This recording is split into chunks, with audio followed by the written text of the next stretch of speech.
Now, sometimes we could argue what the best job in the world is, but right now I think I actually have the best job in the world, because from Harper, you go like, wow, like how can we keep that level going? And you think like, wow, can we?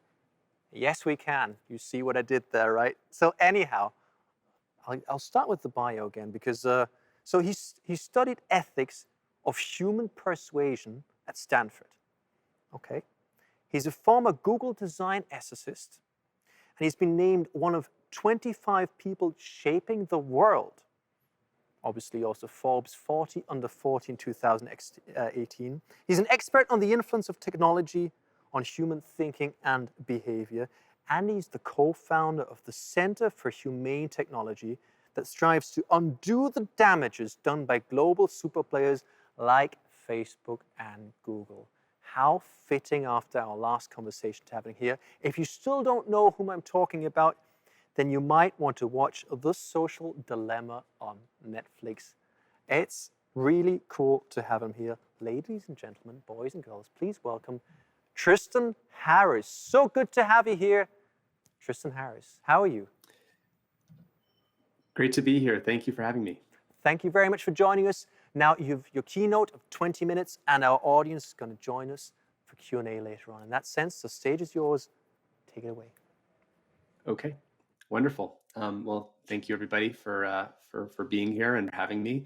I thought I would talk just a little bit about, I can't see you right now, otherwise I would ask you how many of you have seen The Social Dilemma, which is a recent documentary film that was released on Netflix about a month ago, and is really about, we think of it like the inconvenient truth for the tech industry, and how, this told by the insiders from the tech industry who helped create the like button and Facebook's business model, and some of the original design decisions, and really talking about the harms that has inadvertently created. Is talk about how do we realign technology with humanity by really understanding the mechanism of what went wrong specifically with social media and what we call the attention economy.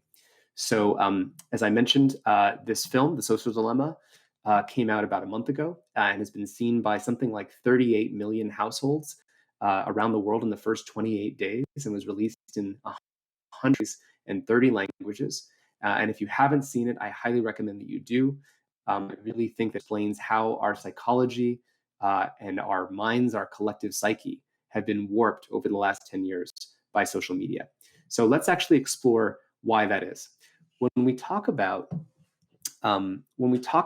how AI might rule the world and take over from humanity, we often think about things like this, like the Terminator, or we think about robots taking our jobs. We think about AI taking control in a way that would be visible to us, that it would visibly take over from humanity. But what if AI took over from humanity in a way that was invisible?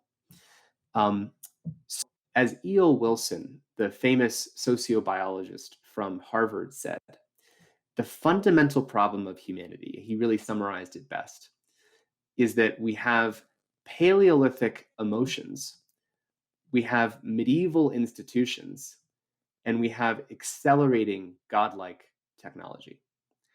And I think this really describes the problem that we're in. We have these ancient emotions that still care about our looks and our approval and whether we have attention from other people. We have these medieval institutions and moral ideas from the 18th and 17th century, updating very slowly with elected officials, our models of governance. And then we have accelerating godlike technology that are creating new issues in society faster than our medieval institutions are able to reckon with, and our Paleolithic emotions are able to notice. So this was said, as I mentioned, by E.O. Wilson. Now, what I want to do is zoom in to these Paleolithic, these human emotions. So when I was a kid, I was actually a magician. If you've seen The Social Dilemma, there's footage of me doing some coin tricks in the film.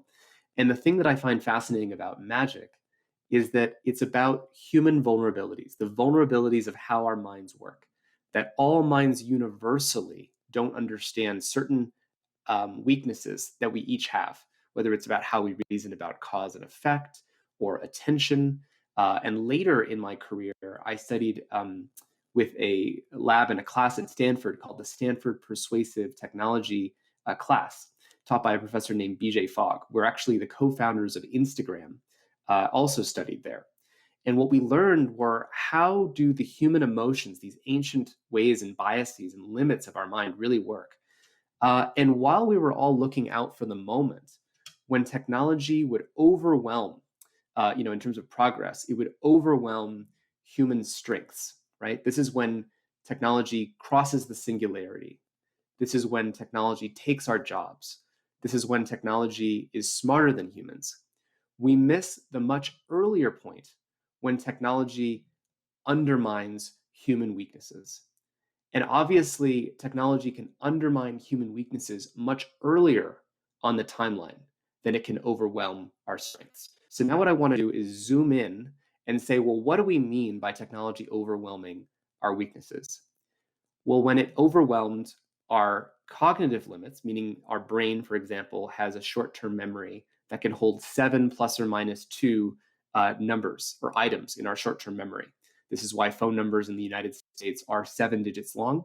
It's why credit cards are explicitly, I think, 16 digits long, so that they're not memorable. So that's a fixed limit, a Paleolithic limit in our brains. When technology breaks down or overwhelms our cognitive limits, we feel that as a problem called information overload, right? Which tab was I just in? I opened my email, I thought I was going to do something, and now I forgot what I'm doing. When technology then overwhelms, let me actually see here. I can't read my own slides. What does that say? Let me open up my, dopamine, that's right, my dopamine. I'm just opening up my own native copy of the presentation, so I have it here. When it overwhelms our dopamine, we feel that as a problem called addictive use. Right? So the dopamine system is that reward system. I'm playing the slot machine. I'm pulling to refresh to see if I got a new Twitter message or new likes. And then 2 minutes later, I'll pull to refresh again. So that's technology not overwhelming our strengths, but it's playing into a use. Then when technology overwhelms our social validation, that means it's tapping into our social approval. So do more people like me today versus liked me yesterday? Do I have more followers and more influence? Yes, tomorrow than I did yesterday. We feel that as a problem called mass narcissism. Why is there influencer culture? Everyone wants to be famous. Then we have a problem of technology overwhelming confirmation bias, which is happening right now in the United States, that we're all seeing our own movie of reality, that we want to confirm our existing view of the world. So if you're Donald Trump, or if you're a Trump supporter right now, and you've been told or you feel like the election has been stolen, everywhere your mind looks, you're searching for confirmation that the election has been stolen. So that's how we get fake news and misinformation and that problem. That's occurring because of a human weakness called confirmation bias. And then when technology overwhelms, I want to make sure I'm on the right one here, our outrage, we feel like as a problem called polarization, because outrage activates our fear and anger response in our brain, our amygdala, and that's very powerful. But then if you're Twitter and you just show people outrage after outrage after outrage, that drives up polarization, because it seems like there's infinite evidence of why the other side is wrong and we're right. And then when technology overwhelms our basis for trust, how do we know what to trust? We feel that as a problem called bots and deepfakes, that we don't know what to trust. So I hope this makes sense. I think what's interesting is that all these seemingly different problems, addiction, teenage mental health, isolation, conspiracy thinking, breakdown of truth, are actually all connected by one diagnosis, which is technology hasn't overwhelmed our strengths, but it's undermined human weaknesses.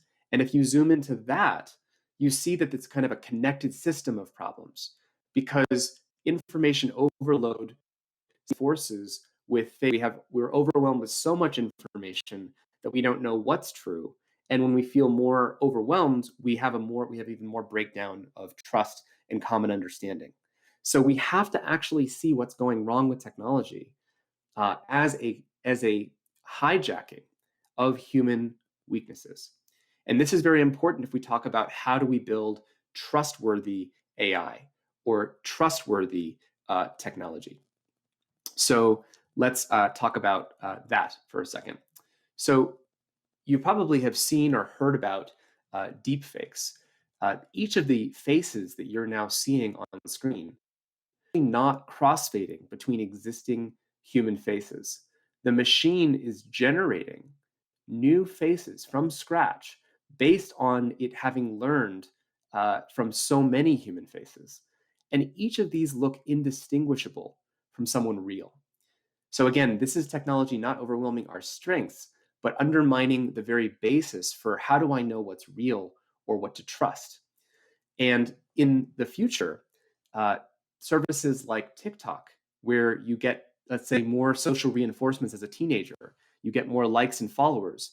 There's actually reports that people are able to invent new fake personas of people that I've clicked on before. So let's say I'm a 15-year-old teenage boy, and I happen to like a lot of photos of specifically blonde women who are between 15 and 17 who have a certain body type.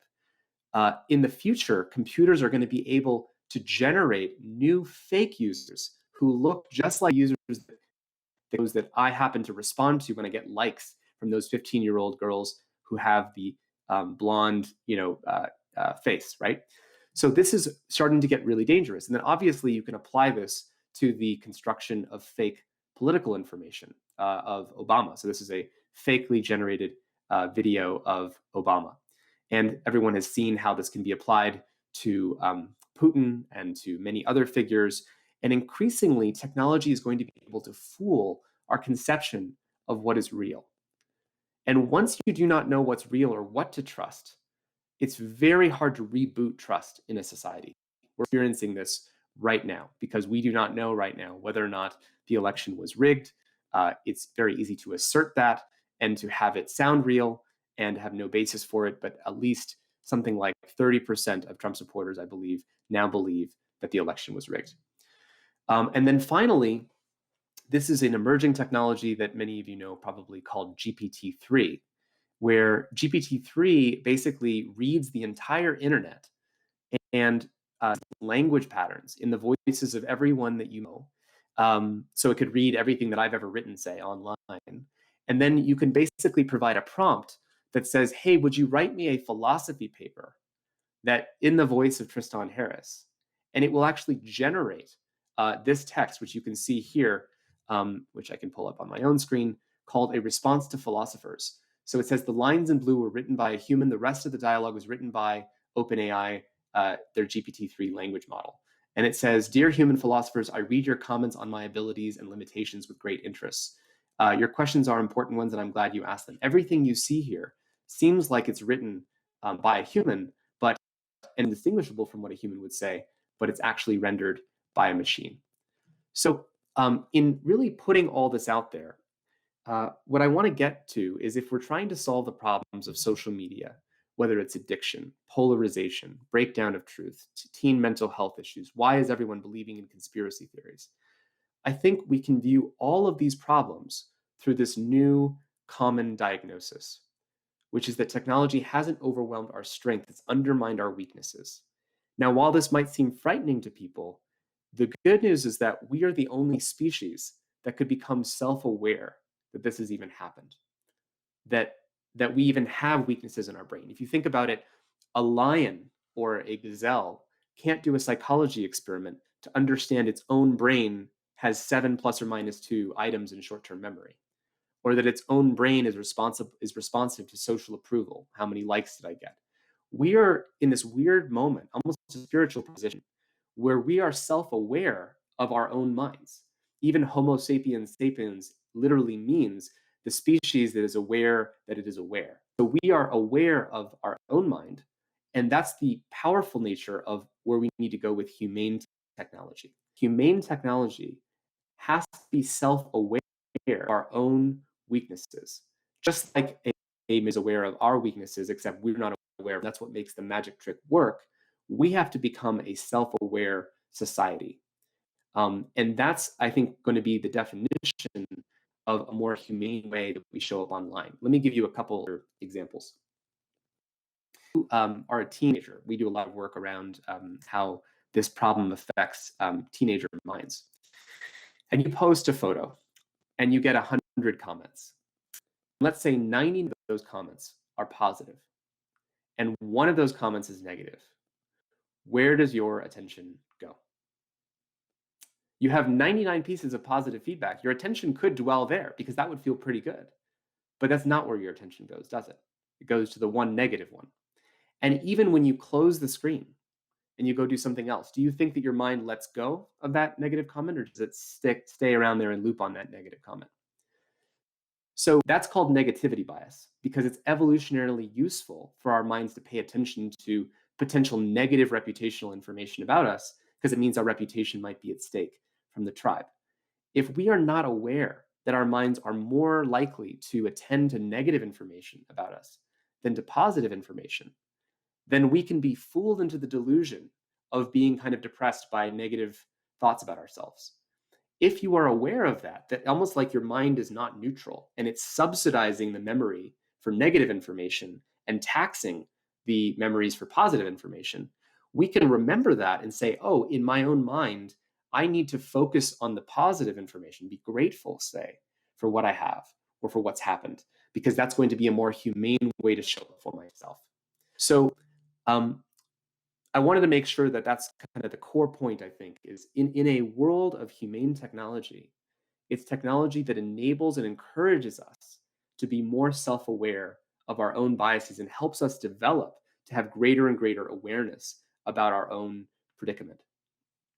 When it comes to trustworthy AI, the reason this is going to be so important is that technology is going to know more about ourselves that we don't know about ourselves. I did an interview once with Yuval Harari, who's a dear friend, who's the author of the book Sapiens. And he describes what's wrong with technology in this way, that every place that technology knows something about you that you do not know about yourself is a potential predatory or asymmetric relationship. Meaning, in his case, for example, Yuval is gay. And when he was growing up, do you think, there was some point in his life that he didn't know that he was gay? And yet, do you think that social media, looking at what he clicked on or what his eyeballs were looking at, that it could not detect that his eyes were dwelling on other men more than it was dwelling on women? It would know that. And the trick is going to be that when we build humane technology, we have to be aware of when technology doesn't have our best interests at heart, because the difference between a lawyer or a therapist or a psychotherapist or a doctor is that a lawyer knows more about the law than you do. And a lawyer might know everything about your case. They know your private details about your life with your family if they're helping you with their case. You can't have a lawyer in a manipulative or extractive relationship where everything they just learned from you, they want to sell to the highest bidder or the advertiser who wants to pay them. You can't have a doctor who knows everything about your health and knows everything about medicine be incentivized and make money for whichever pharmaceutical company will pay them the most to give you the drug that they'll get the most paid for. They have to be operating in your best interest. And so I think that what I wanted to set up is how to be aware of asymmetric power relationships when technology might know something or be exploiting a vulnerability in ourselves that we don't know about ourselves. And every time that's possible, we cannot have that technology be an extractive relationship. And the reason why social media must change its business model from this advertising relationship that's based upon knowing more about you than you know about yourself, and based on using that information to sell it extractively to a third party, is that will enable technology to be constantly controlling and manipulating you in a way that is toxic for society. Toxic both in the form of our mental health, our democracy, our breakdown of truth. And what we can do to fix it is by being aware of these vulnerabilities and designing and redesigning both our technology itself and the business models to be more in a fiduciary relationship, much like a therapist cannot sell everything they learn in a psychotherapeutic relationship to an advertiser. Their job is to use all that knowledge to help you the most. And I think that's a world of trustworthy and humane artificial intelligence that uses all that knowledge to be helping us, not helping itself. And one very concrete last final example of this is something that recently changed with Twitter, which I thought would be relevant to this audience with Audi. because many people remember the history of seatbelts. We didn't always have seatbelts in cars. And typically, before there were seatbelts, we would say, well, you are the one driving too fast. It's the responsibility of the driver. It's the responsibility of the user if you get into a car crash. You should drive slower. You should be more aware. And that was the wrong model. We had fundamentally an unsafe system for cars. And eventually, because I think Australia was the first country, we moved to a world of seatbelts. I think that what you saw Twitter do recently, where now if you try to retweet someone, you are no longer able to instantly retweet them without actually typing something. So now it asks you, what do you actually want to say about this thing you're retweeting? I view that as like a seatbelt that puts friction in the system, almost like a circuit breaker, which now prevents people from mindlessly sharing information, like an unsafe car that's going 200 miles an hour, and instead sharing information consciously with a micro seatbelt. And that's because we can know that if we don't have a seatbelt, all of us in a moment of outrage will simply retweet things that we agree with over and over again, and it will more polarization of society. So imagine that example out across every single dimension that we've gotten wrong with technology, which, by the way, is a huge project. This is as big as fixing climate change. We think of what's gone wrong with social media as having caused the climate change of culture, of shortening attention spans, more social isolation, more breakdown of truth, more conspiracy thinking. And we can fix all of that by bringing a more humane and self-aware view of the human social animal and bring it back to what E.O. Wilson said, which is that if we have Paleolithic emotions, medieval institutions, and godlike technology, the solution has to be that we embrace and become aware of our Paleolithic emotions, that we upgrade our medieval institutions, and that we have the wisdom and prudence to wield godlike powers of technology. So hopefully we can get into the Q&A, but that's what I wanted to share with you today.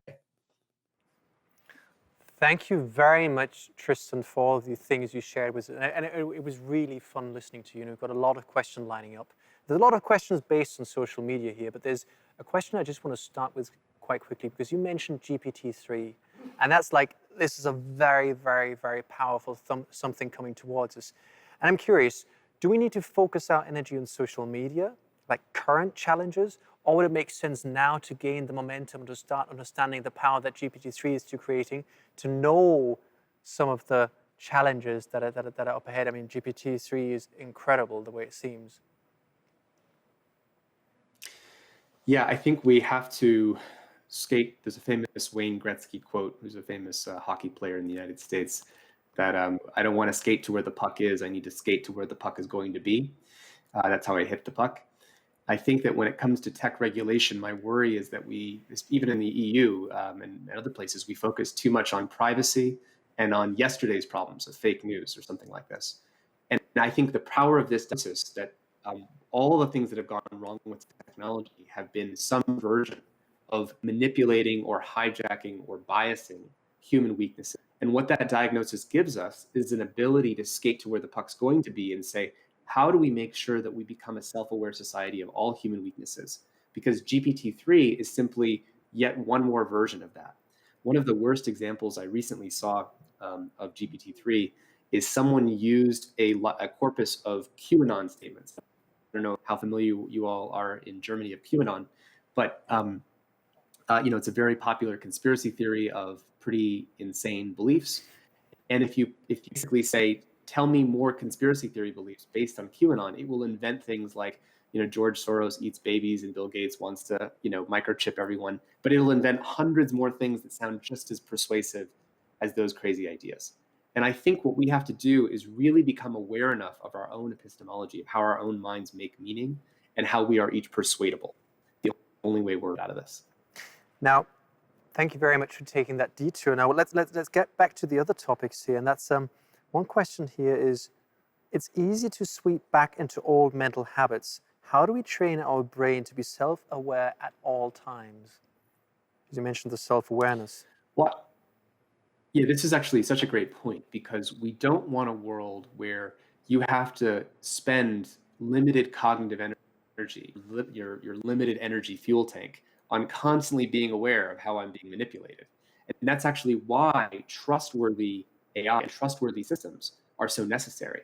Because what we really want is a world where, the phrase "time well spent" was our first version of this work, and that actually led to Facebook and Google and other companies adopting time features on your phone. Where that feature came from is that time is the limited resource that we have, time and our attention, because you can always get more money and put it in a bank account and get more money, but you can never get more time. So it's a equalizer. And when we spend our cognitive energy thinking about our self-awareness and our habits constantly, that's a very expensive way to live energetically.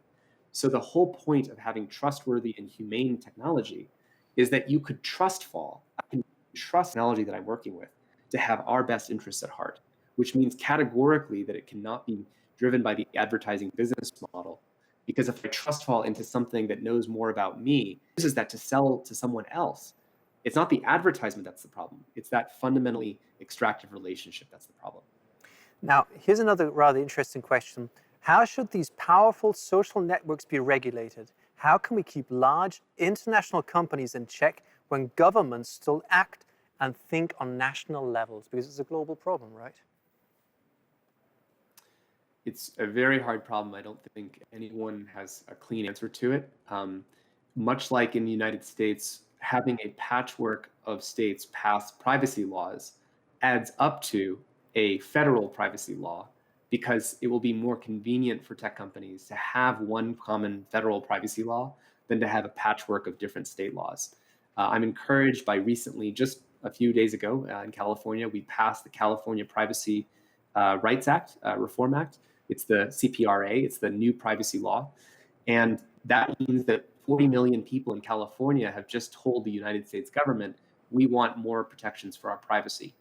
And I think that the more that that Europe and GDPR passes privacy laws and California passes privacy laws, those are like nations that then add up to a need for greater standard for everyone.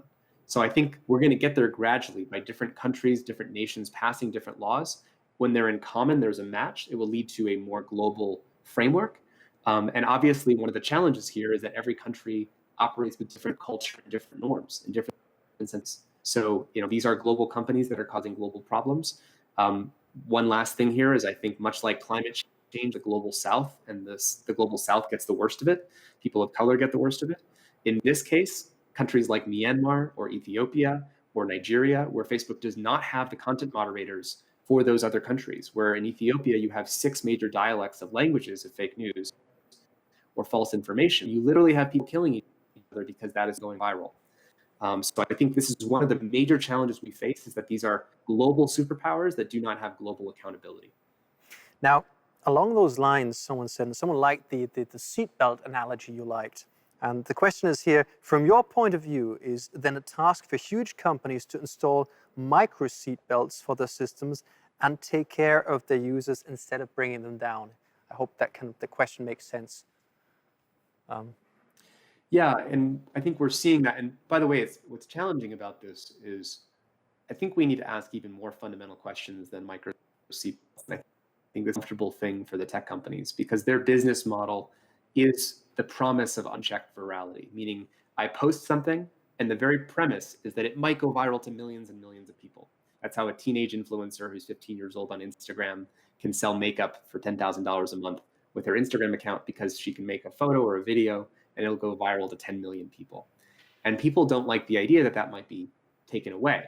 But fundamentally, if there's no way to distinguish between a good faith actor who's in good faith, positive or credible or checked information versus an army of bad faith actors, whether it's Russia or China or domestic actors who simply don't know the difference. Like in the United States right now, you have thousands and thousands of people sharing stories about voter fraud, even though there's no mass evidence of large-scale voter fraud. That model might be fundamentally unsafe.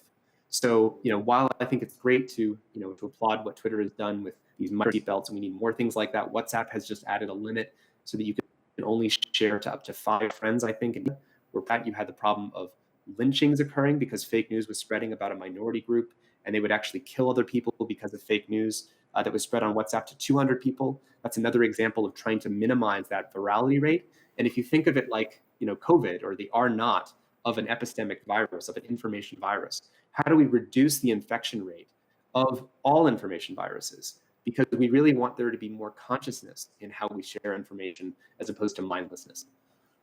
Thank you. Here's a bit of a well, the question which is challenging the timing. And the question is, how can we move a multi-billion business to be more humane? Isn't it already too late? And the honest answer there is it may be too late. I think that what we therefore need is a combination of approaches. I think of this much like climate change. So is it too late for climate change?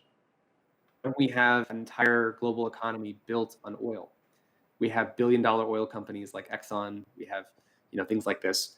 But we need everyone's help, right? We want everyone inside of Exxon and Shell Oil to be trying to invest in regenerative solutions and investing in carbon capture and sequestration, as much as we governments regulating and setting up the transition plan for the next 10 years, as much as we also need each of our behavioral changes to be as much as possible flying, polluting less, et cetera.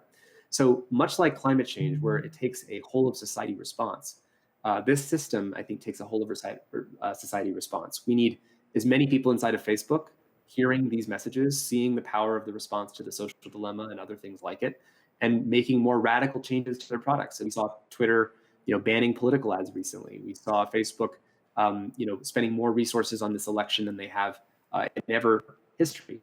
I don't want to commend these actions too much because we need them to do so much more. We're also seeing alternative platforms come up. We're seeing Telepath, we're seeing Clubhouse, we're seeing many new alternative social media networks that, frankly, prior to a global awareness movement like in the social dilemma, wouldn't be successful because consumers wouldn't want to switch. So I think this is getting to a point where we need both to transition the existing actors to be less toxic, while also, frankly, having brand new DNA of new actors that are, frankly, not even built inside the United States. We need a global, set of alternatives. It's interesting. You're the second person now to have mentioned Clubhouse today. And I would have been also curious to know, do you think Mark Zuckerberg is kind of getting nervous by now because kind of like the sentiment towards Facebook seems to be changing, and then like new players like Clubhouse and the likes are coming along? Or is Facebook just so big, it'll stick? What's your take on that? Well, I think that Facebook is what we call a Metcalfe monopoly, because the Metcalfe's law is that the power of a network scales, at the square of its connections. And when you have 3 billion people all connected on one network, are you going to move to the other 3 billion since there isn't one, right?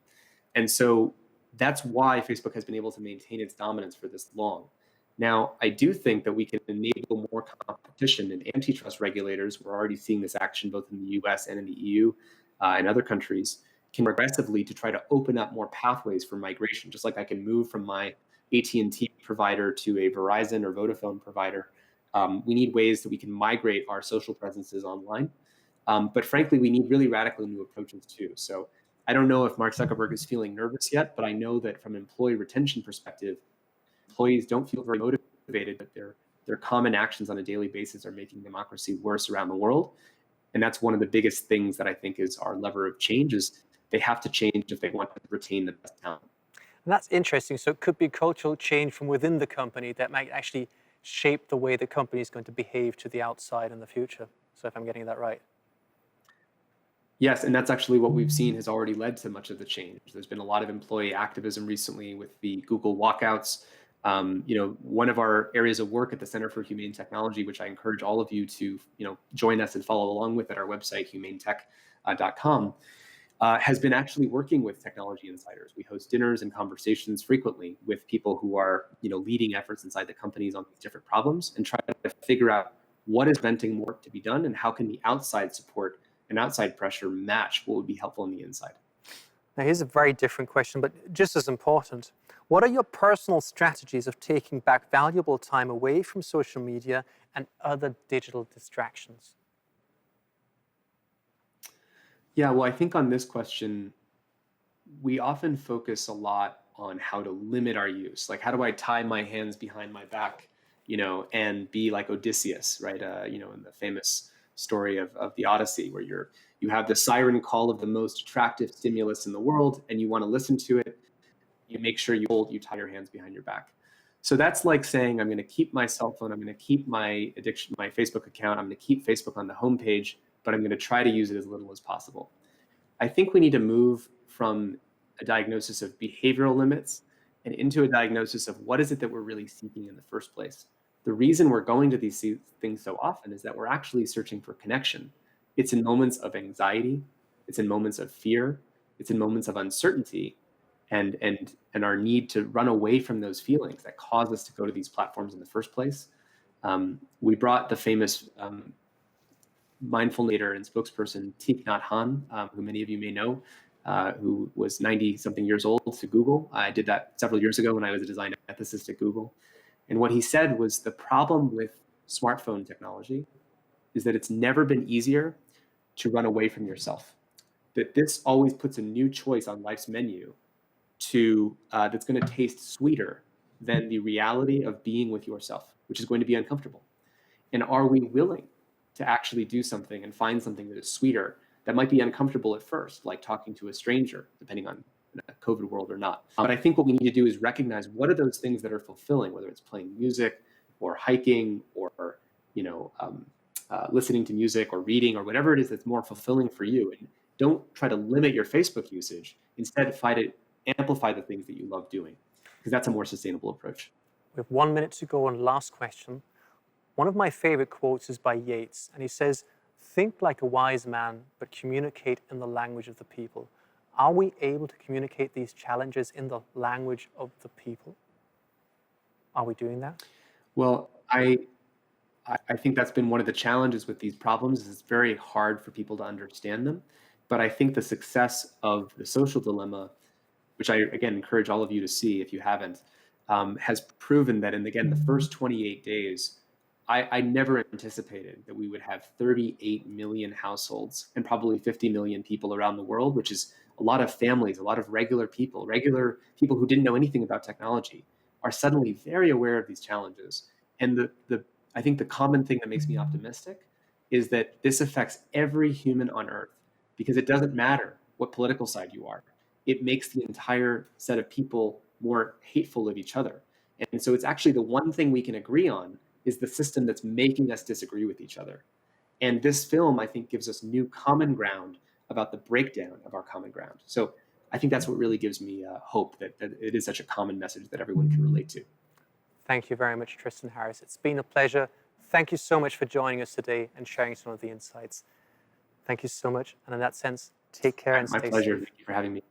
Thank you very much. Tristan Harris,